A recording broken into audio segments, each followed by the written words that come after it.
안녕하세요. 위기관리 협동과정에서 공부하고 있는 정란희입니다. 저는 이번 연구 주제를 인간의 활동으로 인한 인적 재난 양상과 행정의 대응 정책에 관한 연구를 해보았는데요. 인적 재난이라고 하면 여러 가지가 있겠지만 그중에서 저의 일과 연관되어 있고 또 관심도 갖고 있는 분야인 미세먼지에 관해서 연구해 보았습니다. 물론 충북 행정 중심으로 같이 연구를 했습니다. 네, 발표 순서는 지구온난화로 인한 기후변화에 따른 인적 재난이 어떤 양상이 나타나는지 네 가지 카테고리로 분류를 해보았고요. 그리고 충청북도는 11개 시군이 있는데, 충북은 도농복합형 지역이면서 농촌 지역이 많은 것이 특징입니다. 그래서 이곳의 미세먼지 현황과 대응 정책, 그리고 조례 현황을 살펴보았습니다. 그리고 마지막으로는 이번 연구를 통해서 느낀 몇 가지를 재현해 보고자 합니다. 그럼 첫 번째로 인간의 활동으로 인한 인적 재난이 무엇이 있는지 좀 살펴보겠는데요. 네 가지로 이렇게 나눠보았습니다. 지구온난화로 인한 기후변화에 대해서는 이미 많이 알고 계실 텐데요. 산업혁명 이후 경제 성장과 인구 성장만을 위한 활동으로 자연 환경에 해로운 영향을 끼치며 우리는 살아오게 됐죠. 물론 뭐 화석연료에 의존한 뭐 산업 구조라든가 또 농업 생산량이 증가되면서 숲을 파괴하고 또 그러면서 지구온난화를 가속화시키고 그러면서 기후가 변화하면서 여러 가지 자연재해가 세계 곳곳에서 발생하고 있습니다. 지구 재앙 보고서에서도 기후 변화 양상이 다양한 형태로 나타나고 있고 또 서서히 우리를 둘러싸며 숨통을 조여오고 있다고 경고하고 있기도 하고 있습니다. 2018년 스웨덴 소녀 그레타 툰베리 잘 알고 계시죠? 미래가 보장되지 않은 상황에서 공부만 하고 있을 수 없다며 1인 시위를 하고 또 그 계기로 청소년들이 미래를 위한 금요일이라는 기후 행동을 전 세계적으로 펼치게 됩니다. 물론 우리나라에서도 청소년들이 국회 앞에서 이렇게 시위를 하기도 했고요. 충북 학생들도 많은 참여를 하고 있었던 것으로 알고 있습니다. 올해 54일이라는 긴 장마도 있었고 또 호주에서도 길게 오랜 시간을 산불 피해를 많이 입고 또 동물들이 많이 죽고 했던 상황을 알고 계시죠. 그리고 집중호우로 또 물에 떠내려가서 이렇게 지붕 위에 올라가 있는 소들도 우리가 보게 되기도 했고요. 또 어느 해에는 이렇게 가뭄이 심하게 들었다든가 또 이렇게 집중호우로 홍수가 일기도 했었고 또 우리가 음식 문화가 이제 육식을 많이 하다 보니까 이렇게 닭이라든지 소 같은 것들을 이렇게 공장식 축산업으로 인해서 또 환경 오염을 시키기도 하고 있습니다. 이 모든 것들이 우리 인간들의 활동에 의해서 나타나는 현상이기도 하죠. 다음으로는 신종 감염병 확산인데요. 올해하고 작년 올해 우리가 코로나19 때문에 엄청 많은 고생을 하고 있죠. 2019년 11월부터 전 세계를 강타를 했는데요. 이렇게 인수공통 감염병이 유행이 되고 있습니다. 이미 알고 있는 뭐 사스나 지카 바이러스, 에볼라 바이러스, 또 요즘 다시 유행하고 있는 조류 인플루엔자 이러한 바이러스들이 변종돼서 앞으로는 더 확산되고 또 돌아오는 주기도 빨라질 거라는 그런 과학자들의 경고 메시지도 있습니다.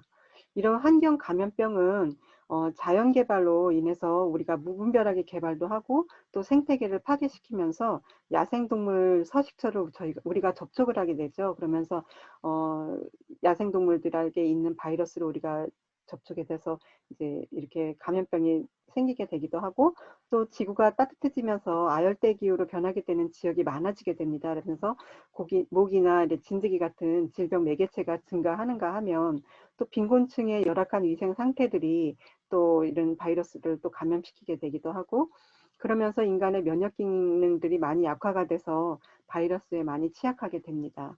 물론 토양과 물의 오염 등 환경 변화가 많은 원인이 되었겠죠. 이 사진은 뭐 많이 보셨을 거예요. 뭐 이 비슷한 사진들을 보셨을 텐데 청주의 한 초등학교 모습입니다. 한참 친구들과 뛰어놀고 떠들고 놀아야 될 그럴 상황인데 지금 칸막이 있는 이런 책상 앞에서 공부를 하게 되고 마스크를 쓰고 또 음식을 먹을 때도 혼자 밥 먹는 것처럼 이렇게 혼자 밥을 먹게 되고 또 줄 서서 기다리는 것도 이렇게 멀리 떨어져서 친구들과 이야기도 나누지 못하고 이런 모습들을 우리가 보게 되는데요. 참 많이 가슴이 아프고 미안하다는 생각이 들기도 하고 안타까운 현실이기도 합니다. 이렇게 코로나19가 우리 일상을 모두 바꿔버렸는데요. 외부 활동이 적어지면서 집에서 음식을 시켜 먹으면서 또 발생하는 플라스틱 용기라든지 일회용품들, 그리고 위생 때문에 또 외부에서도 일회용품 사용이 많이 증가하고 있는데, 이렇게 발생하는 쓰레기의 문제 역시 심각한 위기가 되기도 합니다. 물론 코로나 이전에도 많이 이미 뭐 플라스틱의 역습이라는 말로 이제 이렇게 사진에서 보는 것처럼 알바트로스의 뱃속에 들어가 있는 플라스틱이라든지 또 거북이의 코에 박혀 있는 빨대, 이런 모습들을 보면서 해양 생물들이 얼마나 위협에 처해 있는지도 보게 되기도 하죠. 또 이렇게 또 떠돌아다녔던 플라스틱들이 또 이렇게 미세하게 또 조각내져서 또 그 미세 플라스틱들을 먹은 또 생물들을 우리가 또 식탁에서 다시 맞이하게 되는, 결국은 우리가 버린 쓰레기를 우리가 먹게 되는 현실이 되고 있습니다. 이렇게 쓰레기가 발생하면서 쓰레기 포화 상태로 매립지가 많이 이제 포화 상태로 뭐 지역마다 갈등이 많아지고 있죠. 그래서 지역 갈등, 주민 간의 갈등, 또 주민과 행정가의 갈등 등이 이렇게 확산되고 있는 상황이기도 합니다. 또 여기서 쓰레기를 태우면서 발생하는 대기 오염이나 미세먼지도 우리 건강을 해치는, 또 우리의 또 한테 영향을 미치는 그런 요인이 되기도 하는 거죠. 이렇게 버리는 사람이 따로 있고 또 그 메리츠 주변에 있는 피해를 입는 또 주민들은 또 따로 있고, 이렇게 좀 정의롭지 못한 갈등 사항이 지속적으로 이어져 오고 있고요. 얼마 전 인천에서도 수도권 쓰레기를 매립하지 않겠다고 선언까지 했는데 정말 시급한 대책이 필요한 상황입니다. 이렇게 결국은 쓰레기를 매립하지 못하면 소각을 하게 되는데, 그렇게 발생되는 미세먼지, 네, 조용히 다가오는 죽음의 먼지, 미세먼지라고 합니다. 먼지는 뭐 원래부터 있었다고는 하지만 뭐 우주의 먼지, 자연의 먼지는 원래 태초 때부터 있었던 거였고, 그렇고 인류가 발생시키는 먼지, 산업화와 이런 생활 방식으로 인해서 인류가 시키는 먼지가 이제 있습니다. 어, 1952년에 영국의 런던 스모그로 거의 단기간에 12,000여 명이 사망하는 그런 사례도 있었고, 또 미국에서도 이러한 또 호흡기 질환으로 이렇게 뭐 사망하는 사람들 사례도 있었다고 합니다. 여러 사례를 통해서 뭐 미세먼지나 대기오염으로 많은 피해가 발생한 거는 많이들 알고 계실 거라 짧게 넘어가겠습니다.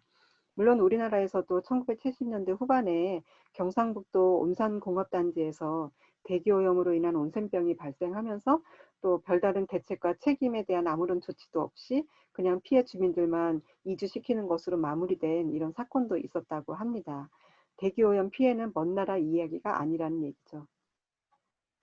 그럼 미세먼지는 우리 생활에도 많은 영향을 끼치고 있고, 또 충청북도에도 많은 미세먼지 양이 발생을 하면서 거의 전국에 상위 수준을 머물고 있습니다.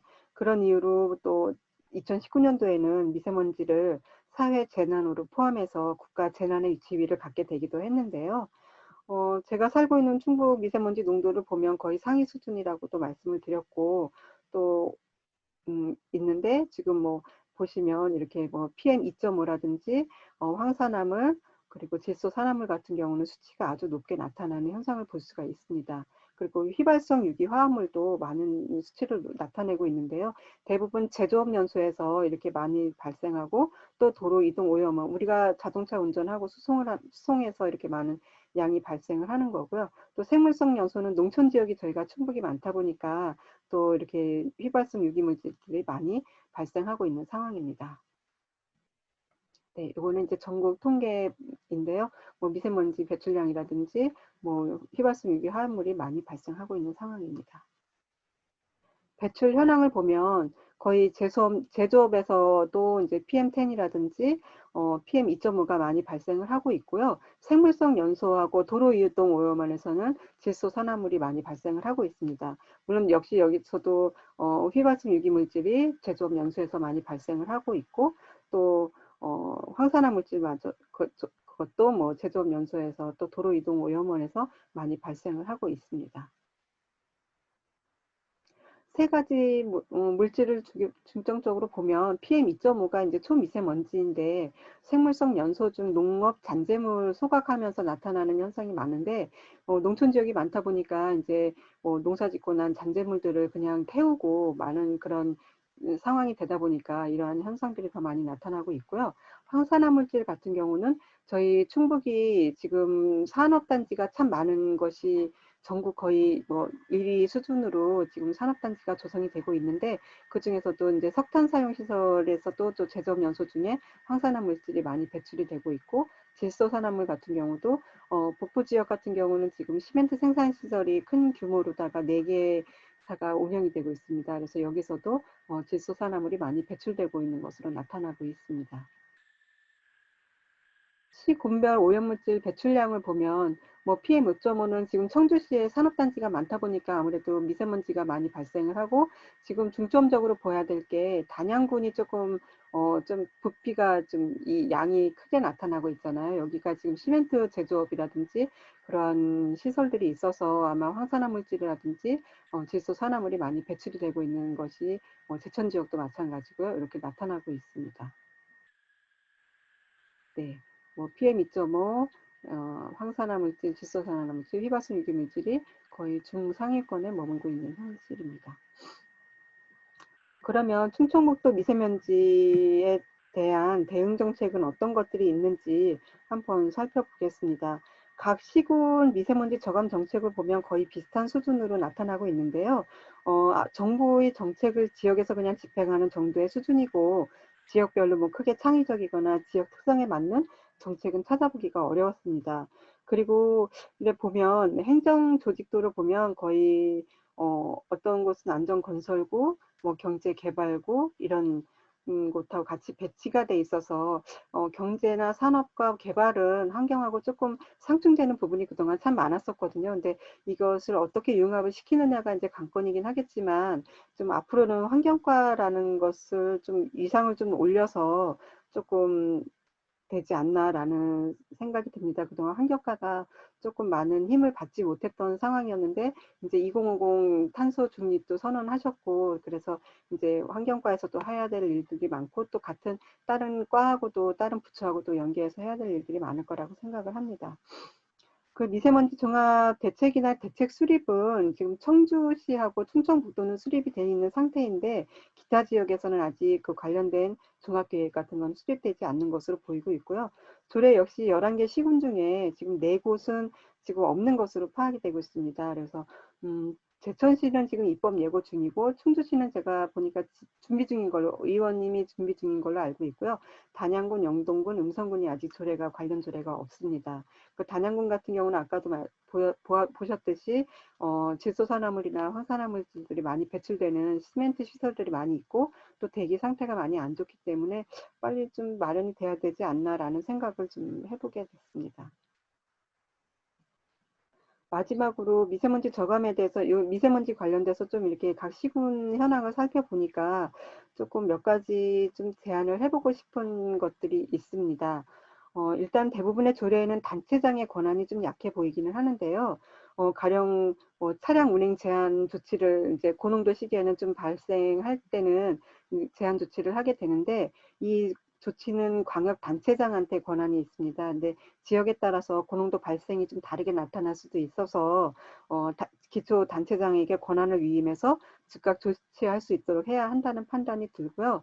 그리고 일단 미세먼지 정책은 행정의 힘으로만은 해결할 수 없고, 국민들의 자발적 실천 활동이 좀 필요한 상황이기도 합니다. 그래서 민간 조례나 뭐 어떤 그런 조례에 민간 협의회나 거버넌스를 좀 구성을 해서 바텀업 방식의 의견 수렴과 좀 참여를 이끌어내야 되지 않나라는 생각이 들고, 또 그 조례 내에 민간 협의회의 위상을 조금 강화를 시켜서 뭐 법정위원회 정도의 수준은 아니더라도 여기에서 나오는 의견들이 바로 정책의 환류가 될 수 있도록 그렇게 좀 해놔야 되지 않나라는 생각이 들고요. 산업단지는 무조건 막을 수는 없지만, 지금 2050 탄소 중립을 선언을 해서 그 목표를 실현을 하려면 아무래도 조금 지양해야 되지 않나라는 생각이 듭니다. 그래서 일단 어쨌든 뭐 조성 계획이 있다고 한다면 설계 단계부터 에너지는 어떻게 공급을 할 것인지, 그리고 공업용수는 어떻게 공급을 할 것인지, 뭐 하수 처리 계획이라든지, 또 오염물질 배출 허용 기준은 어떻게 강화를 시켜서 어떻게 관리해 나갈 것인지, 이런 등등에 관련된 것들을 좀 체계적인 계획을 수립을 하고, 또 주민들하고 또 의견을 수렴을 해서 좀 만들어 나가야 되지 않나라는 생각을 하고요. 지금 청주시에서도 지금 조성되고 있는 산업단지가 있는데 마을 주변에 가까이 산업단지를 조성을 한다는 계획이 있어서 지금 지역 주민들하고도 많이 갈등을 지금 빚고 있는 상황이기도 합니다. 그 수송부문 같은 경우도 지금 다 각 시군별로 보면 뭐 친환경 전기차라든지 수소차를 보급을 해서 그쪽으로 재원을 뭐 지원을 하고 있기도 한데 그것들을 또 활성화를 시키려면 그거에 따른 인프라나 뭐 충전소 같은 것들을 구축을 하려고 하는 그런 정책만 지금 펼치고 있는데 지금 수송 부분을 조금 줄여야 된다는 생각이 들거든요. 그래서 대중교통을 활성화시킬 수 있는 좀 시스템을 좀 많이 개선을 해야 된다든지 아니면 자전거를 좀 편하게 이용할 수 있도록 도로를 좀 확보를 해준다든지 도로 다이어트를 통해서 뭐 어떤 다른 대체 수단으로다가 뭐 이렇게 이동할 수 있는 뭐 그런 인프라를 좀 만들어 놓는 것도 좋을 것 같고요. 그리고 차량 총량제 같은 것들 어느 일정 구간에 들어왔을 때는 뭐 차량 제한을 좀 둔다든지 이러한 자동차 이용을 줄일 수 있는 좀 그런 방안을 좀 마련했으면 하면 좋겠다라는 생각이 들고요. 농촌 지역이 많다 보니까 아까도 뭐 부산물 소각하면서 생물성 연소가 많이 발생을 하는데 이거에 대한 뭐 주민교육은 뭐 당연히 필요한 것이고요. 그리고 분쇄기를 좀 이렇게 무상 대여를 한다든지 아니면은 각 지역에 뭐 마을 단위별로 뭐 상주를 하게 해서 그 부산물을 좀 이렇게 어, 분쇄해서 그냥 다시 그것들을 뭐 그냥 이렇게 부엽토처럼 이렇게 거름이 될 수 있게끔 다시 활용하는 방안을 마련을 한다든지 아니면 또 농촌 쓰레기 수거 시스템을 좀 확대를 해야 된다라는 생각이 듭니다.